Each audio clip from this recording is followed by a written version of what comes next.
Crime branch Delhi police ने ये एक बड़ा ही ब्लाइंड मर्डर केस था पीएस पांडव नगर का, जिसको सॉल्व किया है। इसमें बेसिकली जो शुरुआत ऐसे हुई थी, 5 जून को रामलीला मैदान में ईस्ट डिस्ट्रिक्ट में कुछ बॉडी पार्ट्स मिले थे।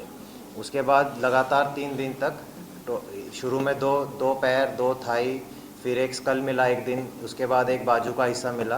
तो 3-4 दिन तक बॉडी पार्ट्स की रिकवरी हुई वहाँ मैदान से, और वहाँ एक 420 नंबर एफआईआर पीएस पांडव नगर में केस दर्ज हुआ।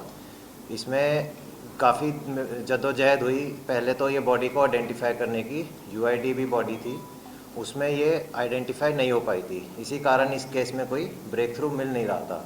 तो उसी कारण, क्योंकि काफ़ी वो था, ग्रुसम मर्डर लग रहा था कि बॉडी पार्ट्स हुए हैं, उस कारण हमारी कई टीम्स उस पर काम कर रही थी। इसमें फाइनली हमारी न्यू दिल्ली रेंज की टीम एसीपी उमेश भरद्वाज और इंस्पेक्टर राकेश के अंडर इनका ब्रेक थ्रू हुआ जब ये बॉडी को आइडेंटिफाई कर पाए। इसमें बेसिकली इन्होंने काफ़ी जगह से उसमें फुटेजेस रिलीज़ हुई थी, और उसके हिसाब से इन्होंने टेक्निकली एनालिसिस किए और उसके साथ साथ डोर टू डोर वेरिफिकेशन की। तो जब काफ़ी डोर टू डोर वेरिफिकेशन की तो एक बारी कुछ उसमें काम की बात नहीं निकल पाई, बट इन्होंने हिम्मत ना हारते हुए फिर उसको आगे बढ़ाया, और फाइनली ये ज़ीरो इन कर पाए कि जो सस्पेक्टेड डिसीज्ड आदमी है अंजन दास हो सकता है। तो वो अंजन दास का जब फिज़िकली इन्होंने और चेक किया तो पता लगा कि ये वहाँ पे 5-6 दिन से मिसिंग है, 5-6 महीने से मिसिंग है, और थाने में कोई मिसिंग दर्ज भी नहीं है, जिससे और सस्पिशियस लगा कि इसके घर वालों ने मिसिंग भी नहीं दर्ज कराई है। और जो सस्पेक्ट इसके मर्डर लगे, जो लेडी पूनम थी, वो सस्पेक्ट निकली, और उसका फिर इससे रिलेशन भी था। तो उस बेस पे हमने ज़ीरो इन किया वो लेडी पे और फिर उसका बेटा दीपक, क्योंकि फुटेज में दोनों माँ बेटा दिख रहे थे। तो उस बेस पे जब हमने इनको जाके इंटेरोगेट किया, इनको चेक किया, ट्रेस किया, तो इन्होंने कन्फेस किया कि इन्होंने क्राइम किया है, और उसी बेस पे ये मर्डर खुला है। तो इसमें जो इनसे अभी हमें, एक तो इन्होंने जो कपड़े पहने हुए थे वारदात जब ये फुटेज में दिख रहे थे, वो इनसे हमारे को रिकवर हो गए हैं, और उसके साथ साथ जो मोबाइल था डिसीज़्ड का वो भी रिकवर हो गया है।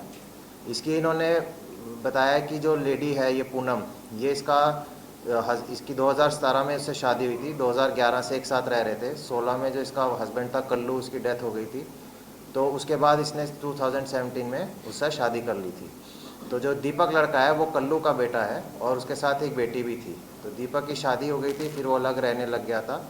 ये जो आदमी था, इसकी शादी गांव में बिहार में भी हो रखी थी, इसके 8 बच्चे थे। तो ये क्या करता था, पूनम के शुरू में जेवरात वगैरह इसने बेच के वहाँ घर में पैसे भेज दिए थे, और अभी भी कुछ कमाई के साधन ज़्यादा नहीं कर रहा था, और वो उसी पे डिपेंडेंट था। तो इनके आपस में झगड़े होते रहते थे। तो उसी बेस पे इनके झगड़े रहते थे, और फिर पूनम को ये था कि ये उसकी बहू और बेटी पे गलत नज़र भी रखता है। तो उस बेस पे इसकी और इसकी दीपक की बात हुई आपस में कि इसको मारने की बात हुई, मार्च अप्रैल के आसपास। तो इन्होंने उसी हिसाब से तैयारी रखी। तो 30 मई को इसको पूनम के घर में इन्होंने इनको शराब पिलाई, उसमें नींद की दवाई डाल दी थी। थोड़ा जब वो डिजी हुआ, उसके बाद उसने गला काट दिया, और बाद में बॉडी छोड़ दी पूरा दिन घर में। अगले दिन जब उसका पूरा ब्लड ड्रेन आउट हो गया, फिर उसके टुकड़े किए इन्होंने। अभी तक जो लग रहा है करीबन 10 टुकड़े किए हैं, उसके बाकी तफ्तीश के दौरान और पता लगेगा। तो फिर इन्होंने 2 दिन 31 और 1 जून के आसपास में वो सब अलग अलग जगह डिस्पोज कर दिए गए हैं। उनमें से जैसा कि बताया कि अभी 6 तो मिल चुके हैं, बाकी 4 की अभी तलाश जारी है।